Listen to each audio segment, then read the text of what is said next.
Satu lahirnya Jhi Cheng. Di sebuah desa yang sangat kecil. Dan masyarakat mayoritas orang-orang miskin.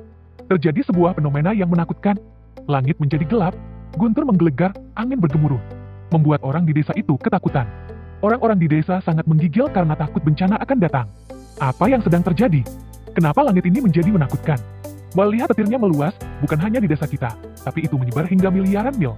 Di tempat yang sangat jauh. Tempat ini adalah tempat adidaya, tempat penguasa galaksi. Seorang pria tampan yang mengeluarkan aura yang menyisakan, bahkan udara pun terus bergetar. Badan tinggi tegap, wajah tampan, namun sangat dingin. Mata yang dalam dan tajam, di belakang pria ini, banyak orang yang sangat kuat, aura yang bisa membalikan lautan dan gunung. Namun orang-orang ini semuanya berlutut di belakang pria yang tampan itu, jelas menunjukkan statusnya yang tinggi. Ia berdiri di sebuah bangunan yang sangat megah dengan udara kuno. Pria ini adalah pemimpin galaksi. Ia tidak pernah merasa takut untuk keadaan apapun, namun anehnya, sekarang hatinya bergetar merasa gelisah dan ada rasa takut. Dia melihat ke langit, melihat fenomena yang sangat mengerikan. Dia mendesah. Benar-benar petir yang sangat menakutkan, sehingga langit seluruhnya tertutup guntur. Dan ternyata kejadian itu bukan saja terjadi di satu galaksi, tapi terjadi di seluruh galaksi. Semua pemimpin dari mulai pemimpin sekte-sekte, klan kuno, bahkan penguasa galaksi gemetaran. Semoga ini bukan pertanda bencana. Tidak ada yang mengaitkan dengan kelahiran tubuh spesial. Karena tidak mungkin kelahiran seseorang mengundang fenomena yang sangat mengerikan. Kembali ke desa yang miskin. Orang-orang di situ sangat ketakutan. Bahkan banyak orang yang pingsan. Karena orang di desa ini semuanya manusia biasa. Bukan kultivator. Ternyata di satu rumah di desa ini, ada wanita yang sedang melahirkan. Aku tidak kuat, kenapa anak kita tidak mau keluar? Wanita itu menjerit kesakitan, badannya basah kuyup oleh keringat. Darah yang terus keluar. Tangannya terus mencengkram lelaki di sampingnya. Lelaki di sampingnya hanya bisa berdoa dengan mata tajam dan dalam seolah-olah mata itu bisa melihat seluruh dunia. Akhirnya dengan susah payah penuh perjuangan, anaknya lahir dengan sempurna. Ketika lahir, petir yang menutupi langit menyusut, bukan hilang, tapi berkumpul menjadi binatang aneh, berkepala naga dan badannya mirip buaya, sayap yang lebar menutupi dunia, mata yang menakutkan, dan memiliki 12 mata. Ketika pemimpin-pemimpin terkuat siaga, mereka takut binatang itu akan menyerang mereka, tiba-tiba binatang itu menghilang. Aneh apa yang sedang terjadi? Binatang apa itu? Dan kemana perginya? Tidak ada yang tahu kemana binatang itu pergi. Kembali ke desa kecil. Ketika anak itu lahir, binatang petir yang sangat besar itu masuk ke dalam tubuh bayi yang baru lahir. Dan setelah binatang petir itu masuk, terjadi lagi fenomena yang mengejutkan, bulan, matahari dan bintang-bintang keluar bersamaan. Itu sangat aneh, karena belum pernah ada yang melihat atau mendengar ada fenomena alam yang seperti itu. Ingat, ini belum pernah terjadi. Jadi fenomena itu adalah yang pertama ada di dunia. Miliaran orang menganga dengan mulut terbuka. Sungguh fenomena yang sangat mengerikan. Sehingga kita bisa menjadi saksi sejarah yang menjadi legenda. Namun ketika orang-orang itu melihat ke langit, tiba-tiba matahari, bulan dan bintang-bintang bersinar.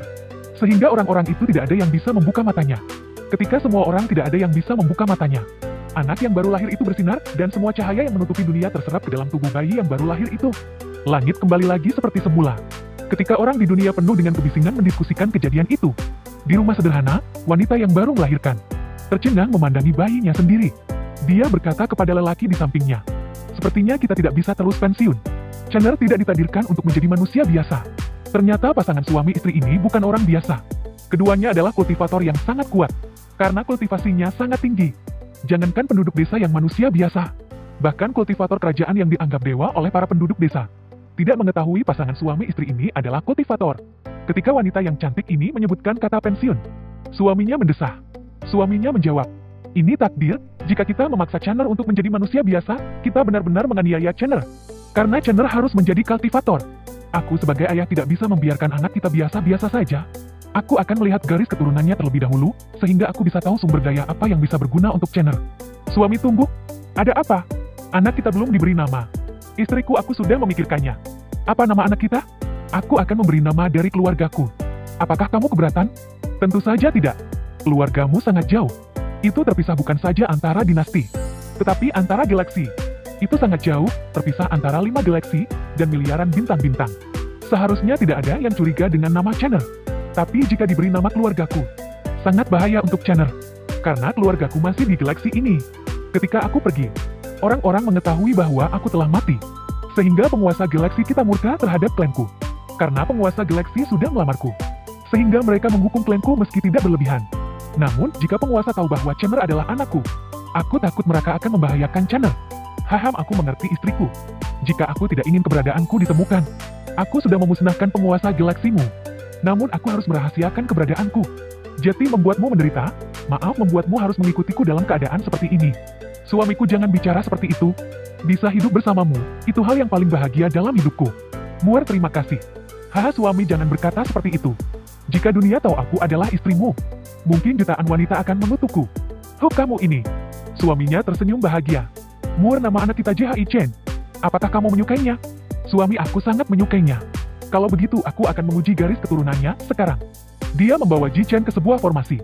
Di dalam formasi ada harta karun yang begitu kuno, lalu Ji Chen diletakkan di atas harta dalam formasi itu. Ketika diletakkan di atas harta karun yang begitu kuno, baru saja bersentuhan, harta itu mulai retak. Tidak butuh waktu lama, harta itu pecah menjadi abu, tidak sanggup menanggung garis darah Ji Chen. Garis keturunan yang begitu kuat. Sampai-sampai harta ini tidak bisa menanggungnya. Padahal harta ini bisa menguji sampai Raja Suci untuk sampai harta ini pecah menjadi abu. Berarti garis darah Chandra luar biasa.